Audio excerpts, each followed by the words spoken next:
একটি বেআইনি নোটিশ, এটা আইন অঙ্গনের আইনজীবীদের এবং এদেশের 18 কোটি মানুষের যে আইন সেবা দেওয়ার যে প্রতিশ্রুতি সরকার কর্তৃক বা সুপ্রিম কোর্ট কর্তৃক সেটার পরিপন্থী হওয়ার কারণে আজকে বাংলাদেশের সুপ্রিম কোর্টের আইনজীবীরা আজকে এই ব্যানারে উপস্থিত হয়েছে যে অ্যাটর্নি জেনারেল কর্তৃক যে নোটিশ প্রদান করেছে এই নোটিশটি আমাদের সংবিধানের পরিপন্থী, এটা আমাদের আইনের সাংঘর্ষিক।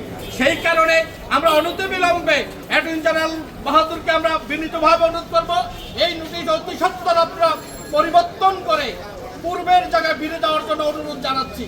এবং বাংলাদেশ সুপ্রিম কোর্টে এদেশের 18 কোটি মানুষের আইনের শাসনের প্রতিফলন, এখানে মামলার যে কার্য বহরতা, মামলার যে জট এবং প্রসারতা, কিন্তু 45 দিনের অ্যাফিডাভিট সংক্রান্ত সুপ্রিম কোর্টের যে আদেশ এবং 45 দিনের মেয়াদ শেষ হওয়ার পরে সুপ্রিম হাইকোর্ট ডিভিশনের কোনো বিচারপতিরা সেই মামলা শুনতে চায় না। এটা আইনের পরিপন্থী, এটা আইনের শাসনের পরিপন্থী।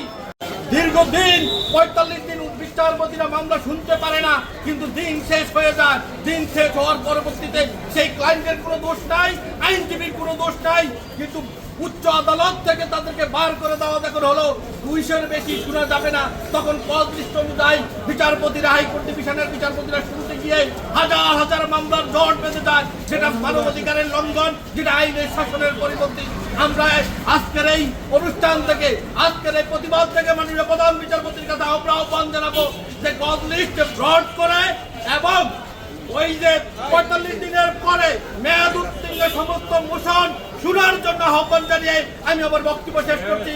আপনারা জানেন যে 45 দিনের যে নোটিশ এসেছিল আমাদের রুলসে যেটা আছে, তো সেই সময় মামলা ফাইল করলে প্রথম সপ্তাহে এটা নিষ্পত্তি হতো অথবা দ্বিতীয় সপ্তাহে এই মামলা নিষ্পত্তি হয়ে যেত। আজকে মামলা দিলে কোনো মামলায় 1 বছরের উপরে চলে যায় সেই মোশন নিষ্পত্তি হতে। তার ভিতরে এই খরচ নেমে এসেছে 7 দিনের ভিতরে আমাদের নোটিশ দিতে হবে। আমাদের মামলা যেই সপ্তাহটা সেই সপ্তাহে নিষ্পত্তি করে দেন, 7 দিনে কেন 24 ঘন্টার ভিতরে আমরা নোটিশ দিয়ে দেব।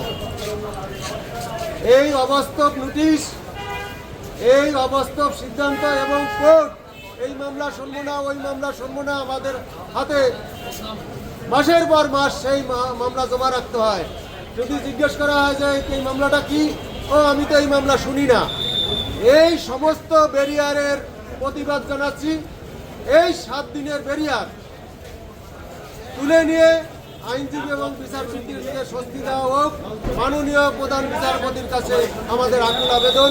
এবং অ্যাটর্নি জেনারেল অফিসও পাশাপাশি বিবেচনা করবেন 7 দিনের নোটিশের ব্যাপারে। লয়ার্স মুভমেন্ট ফর জাস্টিস কর্তৃক আজকের এই সভায় এখন সংক্ষিপ্ত বক্তব্য নিয়ে আসছেন জনাব মোহাম্মদ আলী হোসেন।